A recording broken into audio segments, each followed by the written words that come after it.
Hi, I'm ARUN. I'm an archaeologist, and I'm fascinated by our ancient past. I'm ARUN Sharma, a gardener and a historian, and in this series, we're going to explore gardens and see how our front and backyards have evolved through time. I'm fascinated by human relationship with nature, how human beings have incorporated nature into their societies, how they've related to the natural world, how they maybe have seen themselves part of it or exempt from it.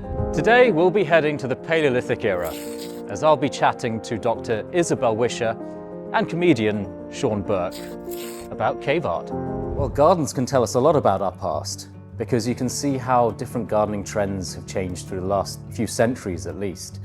You can see how Victorians used to treat nature and gardens, used to have a lot of these very walled, very systematic gardens. Things are planned out, almost looks like a grid pattern in some ways.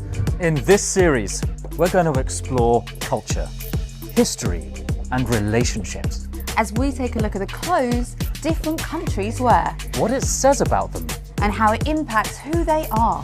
And this week, we're off to one of my favorite places. South Africa. I'm also really interested by ancient cultures that aren't so well known.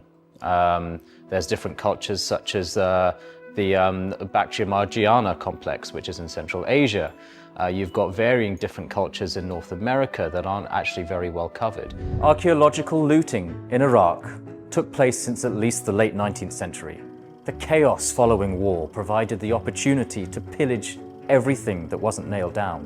One of the things that really kicked me off with my interest was actually Alexander the Great and his campaigns in Central Asia, in his eastern campaigns, and really interested by different military tactics on the battlefield. Some 15,000 cultural artifacts disappeared in that time.